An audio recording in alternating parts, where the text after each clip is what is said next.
सभी जन को राम राम जी। मैं हूं मेघा मिश्रा और एक बार फिर से आपका स्वागत है मेरे यूट्यूब चैनल सीबीएसई अपडेट्स में। आज मैं आपके लिए लेके आई हूं बहुत ही ज़्यादा एक इम्पॉर्टेंट न्यूज़ क्या, एक पूरी की पूरी नई पॉलिसी ऐड होने जा रही है हमारी स्कूल एजुकेशन में। क्या होने वाली है पॉलिसी ये मैं आपको बताऊंगी, पर उससे पहले अगर अभी तक आपने मेरे यूट्यूब चैनल को सब्सक्राइब नहीं किया तो प्लीज़ कर लीजिए और बेल आइकन को प्रेस करना मत भूलिएगा, सो दैट जैसे ही मैं वीडियो डालूं तुरंत आप तक नोटिफिकेशन पहुंच जाए। तो चलिए चलते हैं हमारी आज की बहुत ही ज़्यादा महत्वपूर्ण इन्फॉर्मेशन की तरफ कि सीबीएसई ने अब जो है लागू करने के लिए बोला है implementation of national credit framework. मतलब अभी तक जो है क्रेडिट पॉइंट्स सिर्फ ओपन स्कूलिंग में या फिर टीचर्स के जितने भी कोर्सेज होते थे उनके लिए चल रहे थे, पर अब जो सीबीएसई है वो स्कूल एजुकेशन में मतलब 1 से लेकर 12th तक के बच्चों के लिए क्रेडिट पॉइंट सिस्टम लेकर आई है, जिसमें बच्चे जैसे ही एजुकेशन मतलब उनकी एकेडमिक एजुकेशन के अलावा कोई भी अलग अलग से कोई भी कोर्स करते हैं, चाहे वो वोकेशनल ट्रेनिंग हो, चाहे स्किल ट्रेनिंग हो, चाहे एनसीसी हो, एनएसएस हो, स्पोर्ट्स एक्टिविटी हो, आर्ट एंड क्राफ्ट हो, उन सबके उन बच्चों को स्पेशल क्रेडिट पॉइंट्स मिलेंगे। किस हिसाब से मिलेंगे, कैसे मिलेंगे, तो इन सब चीज़ों के बारे में आज के वीडियो में आपके लिए डेफिनेशन लेकर आई हूँ कि क्या क्या है नेशनल क्रेडिट पॉइंट फ्रेमवर्क और क्या क्या जो है अभी तक सजेशंस वगैरह मांगे हैं, तो कैसे आपको करना है, क्या कुछ है इस क्रेडिट फ्रेमवर्क में, ये सब कुछ है वीडियो के अंदर। तो पूरा ज़रूर देखिएगा, स्किप विदाउट स्किपिंग इस पूरे वीडियो को देखिए, और अगर आपको अच्छा लगे तो प्लीज़ लाइक, शेयर और कमेंट भी ज़रूर कीजिएगा। तो चलिए चलते हैं वीडियो के अंदर। हेलो फ्रेंड्स, हम आ चुके हैं हमारी मोबाइल की स्क्रीन पर और आप देख सकते हैं कि मैं हाजिर हूँ लेकर एक बार फिर से बहुत ही ज़्यादा आज का इम्पॉर्टेंट होने वाला है टॉपिक, जैसा कि आपने अभी इंट्रोडक्शन वीडियो में सुना ही होगा। तो चलिए, क्योंकि आज ये एक बहुत ही ज़्यादा एक एक्सप्लेनेटरी वीडियो होने वाला है कि क्या कुछ बताया है गवर्नमेंट ने या कौन से एसओपीज़ जो हैं, क्या गाइडलाइंस है, कौन सा फ्रेमवर्क है जो कि इंक्लूड किया गया है accreditation of higher education, school education में क्रेडिट जो इनिशिएटिव है ये लिया है मिनिस्ट्री ऑफ एजुकेशन और गवर्नमेंट ऑफ इंडिया ने मिलकर।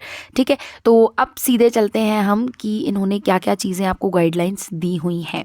ठीक है, तो सबसे पहले तो all heads of institutions affiliated to CBSE are requested to look into the guidelines. मतलब 5 दिसंबर तक का आपको समय दिया गया है कि हर सीबीएसई एफिलिएटेड स्कूल्स को इन गाइडलाइंस को ठीक से पढ़ना है और अपने कमेंट्स या सजेशंस भी वो जो है दे सकते हैं इसके ऊपर कि क्या इनको ड्रॉबैक लग रहे हैं, क्या कोई डिसएडवांटेज लग रहा है या कोई एडवांटेज लग रहा है। जो भी कमेंट्स हैं आप जो है सीधे मिनिस्ट्री ऑफ एजुकेशन को फॉरवर्ड कर सकते हैं। ठीक है, तो चलिए सीधे चलते हैं हमारी आज की जो है इन्फॉर्मेशन उसकी तरफ कि जो नेशनल क्रेडिशन फ्रेमवर्क है वो मेनली जो है वो जो है फोकस करता है किस चीज़ पर, वोकेशनल और जनरल एजुकेशन की एक्रेडिशन पर, जिससे कि बच्चों के एकेडमिक बैंक ऑफ क्रेडिट्स में उनको पॉइंट्स दिए जाएं जो वो पढ़ाई कर रहे हैं उन सारी चीज़ों, चाहे वो वोकेशनल एजुकेशन को लेकर हो, चाहे वो स्किल एजुकेशन को लेकर हो। तो बच्चों को जब आप पॉइंट्स में उनको जब डिवाइड कर देंगे, उसका इवैल्यूएट कर देंगे, तो कहीं ना कहीं बच्चों में और भी ज़्यादा मोटिवेशन आएगा एक्स्ट्रा एक्टिविटीज़ के प्रति या वोकेशनल कोर्सेज़ के प्रति। वो और भी ज़्यादा इंटरेस्ट लेकर उन चीज़ों को करेंगे एंड और उससे यही होगा कि हम बच्चों की अलग अलग जो इंटरेस्ट लेवल है उसको हम पहचान सकेंगे, बच्चा किस चीज़ में अच्छा है, किस चीज़ में अच्छा नहीं है। तो इन्हीं चीज़ों को करने के लिए बेसिकली ये नेशनल एक्रेडिशन सिस्टम, जो कि ये भी है, इसके बारे में भी आपने सुना होगा, NAAC national assurance and credit system. ठीक है, तो इस तरीके से कुछ इसका फुल फॉर्म है। तो अभी आ चुका है नेशनल क्रेडिट फ्रेमवर्क, जो कि स्कूल्स एजुकेशन में क्लास 9 to 12 के लिए फ़िलहाल के लिए इसको जो है लागू किया जा रहा है। पर पहले आपके लिए इसको पढ़ने के लिए दिया गया है इसकी सारी एसओपीज़ को, और इसके ऊपर 5 दिसंबर तक आप लोग कमेंट करके मिनिस्ट्री ऑफ एजुकेशन या गवर्नमेंट ऑफ इंडिया को सजेस्ट कर सकते हैं कि अगर इसमें आप कोई बदलाव देखते हैं या कोई आपका सजेशन है जिसको ये और बेटर इसको बना सकता है, तो वो सारी चीज़ें आप भेज सकते हैं। अब आ जाते हैं कि इसका जो फर्स्ट पॉइंट है वो क्या होने वाला है। तो फर्स्ट पॉइंट, जैसा कि आप देख सकते हैं कि एनईपी जो है वो मैंडेट करता है, ज़रूरी समझता है, कंपलसरी करता है कि हर स्टूडेंट जो कि क्लास 6 to 8 में पढ़ता है उनको कम से कम एक फ़न कोर्स लेना अति आवश्यक है। मतलब बहुत ही ज़्यादा कंपलसरी इन्होंने कर दिया है एक फ़न कोर्स में क्या क्या आएगा, ऐसे सारी एक्टिविटीज़ या ऐसे सभी कोर्सेज जो कि बच्चों को हैंड्स ऑन एक्सपीरियंस दे सकें। और साथ ही में वोकेशनल क्राफ्ट्स हो सकता है, कारपेंट्री हो सकता है, इलेक्ट्रिकल वर्क हो सकता है, मेटल वर्क हो सकता है, गार्डनिंग, पॉटरी मेकिंग। तो ये सारी चीज़ें जो है अपने स्कूल में बच्चे को दी जाए। और किससे आप इसके लिए टाई अप कर सकते हैं, स्टेट या फिर लोकल कम्युनिटीज़ से, लोकल स्किलिंग इकोसिस्टम से, ठीक है। तो इनसे आप टाई अप करके बच्चों को एक इस तरीके के कोर्सेज़ को अवेलेबल करा सकते हैं। अब आ जाते हैं कि कोर्सेज़ को अवेलेबल कराने के बाद क्या होगा। कोर्सेज़ को जैसे ही आप अवेलेबल करा देते हैं, बच्चों ने उसमें पार्टिसिपेट कर लिया, क्रेडिटाइजेशन ऑफ नॉन एकेडमिक एक्टिविटीज़, जितनी भी नॉन एकेडमिक एक्टिविटीज़ होंगी, चाहे वो फ़न कोर्सेज़ हों, चाहे एनएसएस हो, चाहे एनसीसी हो, ओलंपियाड्स हो, स्पोर्ट एक्टिविटीज़ हों, आर्ट एक्टिविटीज़ हों, तो जितनी भी नॉन एकेडमिक मतलब पढ़ाई से उनकी हट के जितनी भी एक्टिविटीज़ होंगी, उन सभी का क्रेडिटाइजेशन मतलब उनको एक्स्ट्रा पॉइंट्स मिलेंगे, है ना, एक्स्ट्रा पॉइंट्स उनको मिलेंगे। अब आ जाते हैं इसके आज हमारे 6th पॉइंट पे, we will shortly be holding a technical. जैसे कि आपने देखा होगा कि पिछले दिनों हमने स्क्वा की वर्कशॉप देखी थी। अगर कोई नई पॉलिसी आती है तो बेसिकली गवर्नमेंट ऑफ इंडिया या मिनिस्ट्री ऑफ एजुकेशन ये कोशिश करती है कि आप लोगों को उसकी ट्रेनिंग दी जाए, सो दैट आप पूरे कॉन्सेप्ट को ठीक से समझ सकें। तो इस चीज़ की भी एक ट्रेनिंग ज़रूर जो है लॉन्च की जाएगी बिफोर इसके लॉन्चिंग, मतलब बिफोर इसके इम्प्लीमेंटेशन से, इसके इम्प्लीमेंटेशन को कराने से पहले टीचर्स को इस चीज़ की प्रॉपर वर्कशॉप दी जाएगी। पर फिलहाल तो आपके सजेशंस इस पे मांगे गए हैं। तो अभी मैं आपको एसओपी पूरा समझाने वाली हूँ कि एसओपी में क्या क्या नियम जो हैं वो बनाए गए हैं। तो चलिए चलते हैं सीधे हमारे आज के framework guidelines for implementing national credit framework in schools के प्रति, ठीक है। तो चलिए सीधे देख लेते हैं कि यहाँ पर ऑलरेडी थोड़ा सा इंट्रोडक्शन मैं आपके लिए पढ़ देती हूँ कि इसके जो पर्पज़ हैं वो क्या होने वाले हैं। तो पर्पज़ इसका है कि recognising, identifying and fostering the unique capability of each student. जैसे कि मैंने आपको बताया कि बच्चों के इंटरेस्ट को पता करना, आइडेंटिफाई करना कि वो किस चीज़ में सबसे अच्छे हैं, उनको उनके एजुकेशन में फ्लेक्सिबिलिटी देना, लर्निंग उनको हैंड्स ऑन एक्सपीरियंस देना। तो ये सारी चीज़ें जो हैं ये इसके ऑब्जेक्टिव्स हैं, ठीक है। वैसे ये पूरी जो एसओपी है ये मैं कर दूंगी इसी वीडियो के डिस्क्रिप्शन बॉक्स में अटैच, तो आप वहाँ से डाउनलोड करके भी इसे ले सकते हैं। और अगर आप डायरेक्ट पीडीएफ चाहते हैं तो आप मेरे टेलीग्राम ग्रुप को भी ज्वाइन कर सकते हैं, क्योंकि टेलीग्राम ग्रुप पर आपको सीधे पीडीएफ जो है वो मिल जाएगी। टेलीग्राम ग्रुप की लिंक आपको मिलेगी इसी वीडियो के डिस्क्रिप्शन बॉक्स में, तो कहीं जाने की ज़रूरत नहीं है आपको। तो ये आपने पढ़े ऑब्जेक्टिव्स। अब हम देख लेते हैं कि और क्या क्या इसमें की प्रिंसिपल्स कौन कौन से हैं, जो ये प्रिंसिपल्स पे काम करेगा तो वो कौन कौन से हैं। तो चलिए सीधे चलते हैं हम इनके प्रोमिसेस के की प्रिंसिपल्स के ऊपर सीधे चलते हैं। तो the total notion learning hours for assignment of credits across school education, higher education and vocational education skilling have been agreed to B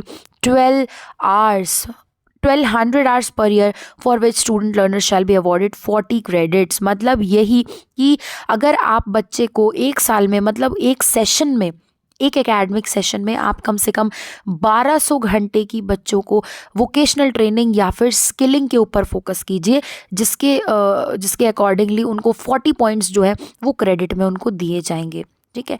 अब इसके बाद आ जाते हैं हम आज के दूसरे पॉइंट पे। For the purpose of credit calculations मतलब कितने बच्चों को पॉइंट मिलेंगे ये कैलकुलेट करने के लिए नेशनल क्रेडिट फ्रेमवर्क ने 30 नोशन लर्निंग आवर्स जो हैं will be counted as 1 credit. ये आप बिल्कुल ध्यान से पढ़ लीजिए, इसमें बिल्कुल क्लियरली लिखा है कि अगर कोई बच्चा 30 आवर्स जो है वो वोकेशनल ट्रेनिंग या फिर जो है क्रेडिट जितनी भी ट्रेनिंग्स हैं उसमें 30 आवर्स को व्यतीत कर लेता है, 30 आवर्स अपने उसमें लगाता है, तो उसको 1 क्रेडिट पॉइंट मिलेगा, 1 क्रेडिट पॉइंट, ठीक है। तो होप आपको समझ में आ गया होगा इसका जो फॉर्मूला है।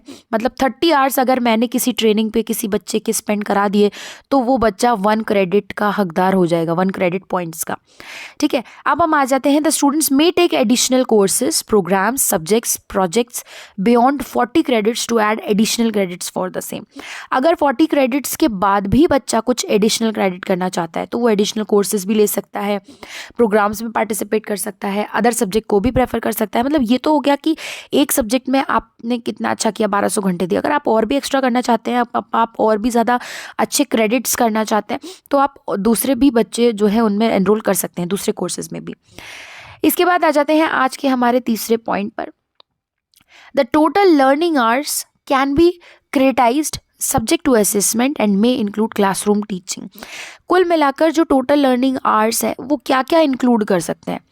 क्रेडिटाइज्ड हो सकते हैं, मतलब vocational training, subject to assessment हो सकते हैं, ठीक है, may include classroom teaching, learning laboratory work, innovation labs, class projects, assignments, tutorials, sport and games, yoga, physical activities, मतलब जितनी भी बैगलेस डेज, इसमें से अगर कोई भी बच्चा कुछ भी चीज़ में पार्टिसिपेट करता है तो वो जो है क्रेडिटाइजेशन के अंतर्गत सारा कुछ माना जाएगा। एनसीसी हुआ, सोशल वर्क हुआ, हैंडीक्राफ्ट वर्क हुआ, आर्ट, म्यूज़िक, एजुकेशन, मतलब उनके एकेडमिक के अलावा अगर वो किसी भी चीज़ में पार्टिसिपेट करता है तो वो क्रेडिट का हकदार वो बच्चा होगा ही होगा।